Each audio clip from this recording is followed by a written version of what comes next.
Sa mga nakaraang laban ng NCF Lady Tigers ay tila saranggola sa taas ng lipad ang mga ito dahil sa kanilang mga achievements na nakukuha.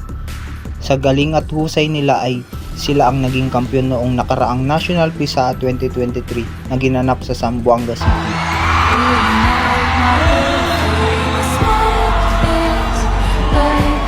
At ngayon, didepensahan nila ito sa National PSAA 2024 na gaganapin sa Legazpi City.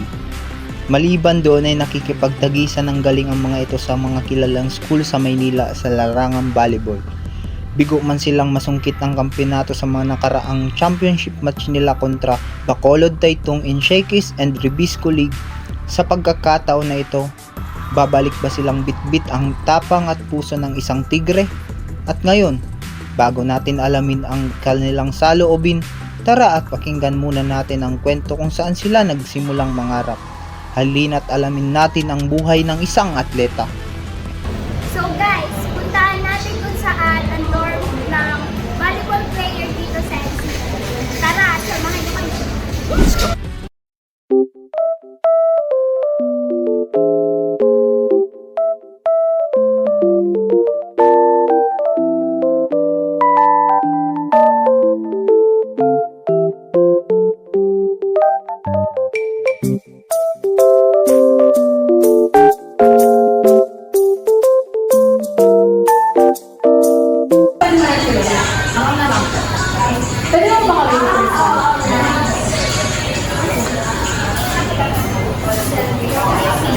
So ano pala, ilang rooms pala po kayo dito? 6 rooms po.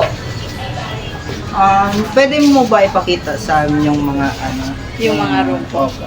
Ay, dun po, sa unahan, room 1. Room 1, Room 2. okay. Tapos ito po, room 3. Room 4. Room 5. And last po, dun po sa... Sa, Gusto niyo makita? pwede na mo. Tara po.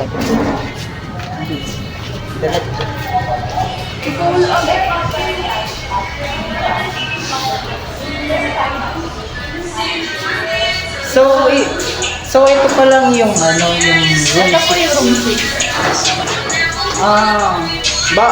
May nakapaskrin na kami. Bawal yung dito. Kanya-kanyang po, sa kada room.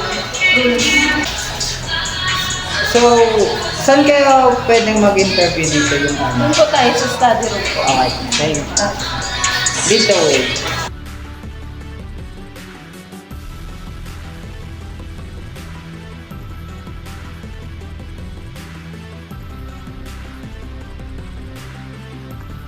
Hello po, dito po yung study room namin.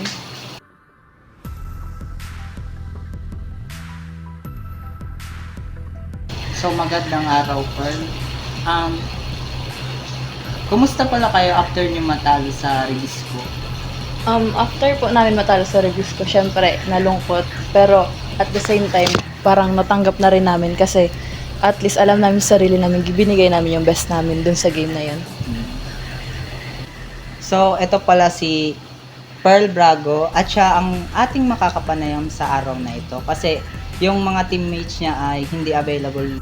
Ako po pala si Edson Pearl Brago po. Ang height ko po is 5'7", ang age ko is 18, and ang position ko po is opposite spiker. Tapos ang mga nalaruan ko po ngayon is regional PSAA tapos bukal po.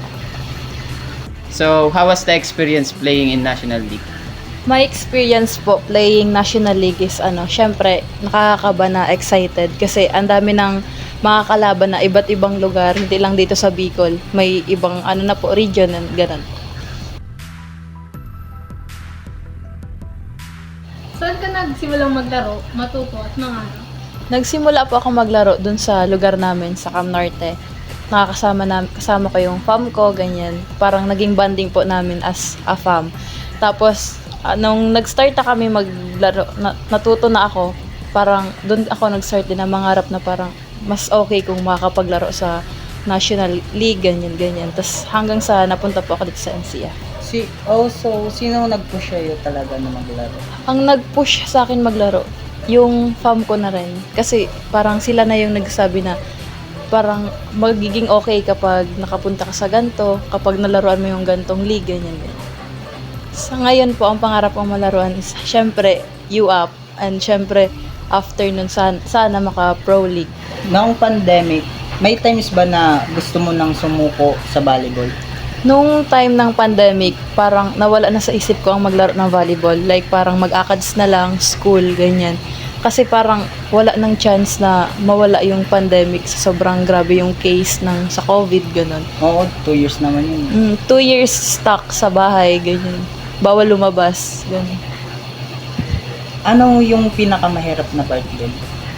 Yung na-stop na sa paglalaro ng volleyball na parang nasa acceptance stage na parang okay na pala na maging ano na lang, parang student na lang. So, ano yung binigay sa'yo ni Lord na sign para magkaroon ka ulit ng pag-asa na makabalik dito sa NCF? I think po yung naging sign para makapaglaro ulit ako is yung nag-chat bigla si coach sa akin na parang if want ko daw ba magsali sa team niya dito sa NCF, parang need daw po ng player. Yun po, siguro yun. Ano ba ang naging experience mo bilang isang atleta? Na-experience ko po yung yung down moments, saka syempre malayo sa magulang, ganyan. Kaya hindi din naging madali yung pagiging athlete po, lalo na ang layo. Tapos masaya at the same time kasi na-enjoy ko yung mga bagay-bagay, tas na-explore ko po yung mga dapat kong i-explore. At yun, syempre, alam naman natin na bilang isang estudyante, mahirap talaga. Pero ang tanong namin, paano niya naipagsasabay ang pagiging estudyante at isang atleta? Siguro po napagsasabay ko kasi need ng time management. Parang hindi naman sabay yung training saka yung school. Kaya every morning parang ang training namin 7 to 8, inaabot minsan 9 AM. Tapos ang pasok naman namin is 2:30 PM po, ang 7 PM. Parang yung sa school works, ginagawa namin kapag walang training, kapag rest po namin. Siguro po nakakasagabal para sa akin minsan ang pagiging athlete kasi may mga nasasanggaan yung time, lalo na kapag may program na need attendance kasi parang plus points para sa pagiging student po. Tas yung training, hindi ka pwede basta-basta mag-absent lang kasi may pinaghahanda ang games. And mapapagalitan kayo. Napagalitan ni coach. Sino ang pinakatumulong sa'yo bukod kay coach? Siguro po ang tumulong sa akin bukod kay coach, yung naging coach ko dun sa Cam Norte na nag-recommend sa akin para makapunta ako dito sa NCF. Tapos syempre ngayon yung manager namin si Sergio na sa amin, nag-guide sa kada games namin, sa mga needs namin kung ano man. Kay Sir Tracy na parang anytime na kunwari need namin ng 1 call away na ganto ganyan, pumupunta agad siya para sa amin.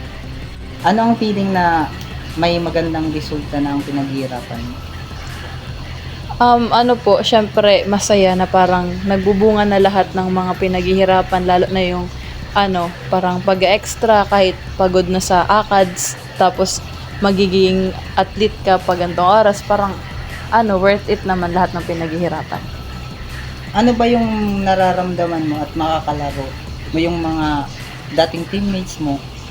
Na-excite, na kinakabahan kasi syempre parang naka-team ko na sila, tas ngayon hindi naman kami magkakasama mag-training, tas makakalaban ko sila na parang makita namin yung parang kanya-kanyang improvements ng bawat isa. So, ano yung preparations mo para sa sitwasyon na yun na parang makakalaban mo na sila? Siguro yung parang more sipag pa sa pag-training, more extra, parang ganun lang. Hi, I'm Edson Fern Brago from NCF Volleyball Teams. Sa mga aspiring volleyball dyan, huwag kayong panghinaan ng loob para i-go nyo lang kung ano yung gusto nyo marating sa pag-volleyball. Huwag kayong tamarin, makinig sa coach, and huwag pasaway. Tapos, maging down to earth lang, lakasan ng loob sa lahat ng bagay sa paglalaro. For more updates, please follow NCF Tiki Tigers Volleyball Team and be one of us.